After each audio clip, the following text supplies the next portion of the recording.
bạn thằng ngày nó cái tranh tới 4 chốtទៀតហើយ 4 chốt 5 chốtទៀតហើយបាទទាំងថ្នាំស្នេហ៍បាទគឺប្រភេទនេះគឺយើងជាឈុតដែលខ្ញុំធ្វើនេះគឺមានថ្នាំស្នេហ៍អដ្ឋានរូមរះអដ្ឋានតណ្ហានិងកមួនស្នេហ៍4មុខនេះបាទនោះគឺជាកិច្ចធំដែលយើងធ្វើពិធីកិច្ចធំហើយដាស់ខាបហើនតងមួយអាទិត្យឥឡូវគ្រប់ថ្ងៃហើយទាំងឈុតតូចឈុតធំថ្ងៃនេះត្រូវផ្ញើទៅកូនសិស្សបាទគ្រប់ថ្ងៃគ្រប់ពេលវេលាហើយវត្ថុនេះទៀតសោតគឺជាវត្ថុដែល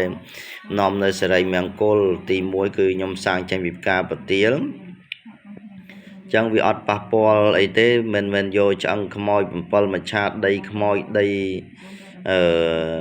កន្លែងបូជាសពយកមកធ្វើទេគឺយើងយកប្រភេទប្រទាលមង្គលចឹងអដ្ឋាននេះគឺវាជួយរក្សាសុភមង្គលរបស់យើងហើយជួយកាត់ឆង់ជួយនាំសំណាងយើងឲ្យយើងព្រមប្រទាល100មុខយើងដឹងហើយមានប្រទាលមហាហេងមហាលៀបគុំសម្បត្តិមានប្រទាលរក្សាសម្បត្តិត្រកគុំគេហៅថាទ្រព្យសត្វទ្រព្យសម្បត្តិឬក៏ប្រទាលសារកាលិនថងប្រទាលលិនថងសេះលិនថងសារកាប្រទាលអត្តពួរសេវលឹងមានប្រទាលមហាទ្រព្យចង្កំទ្រព្យមានប្រទាលសម្បត្តិរក្សាសុភមង្គលមានប្រទាលច្រើន100មុខជានោះហ្នឹងហើយក៏តាមនៅមុខផ្ទះហ្នឹងហើយ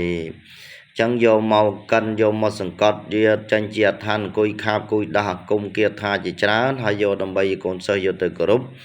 បានទាំងរស់ស៊ីបានទាំងដៃគូប្រិយប្រពន្ធស្រឡាញ់គ្នាមិនប្រែចិត្តប្រែកាយមានអារម្មណ៍ចង់រួមរស់ចង់រួមមត្រីមួយគ្នានឹងជាកិច្ចដែលយើងធ្វើបើប្រិយប្រពន្ធឥឡូវគ្រប់ថ្ងៃហើយណាហេសគុណណា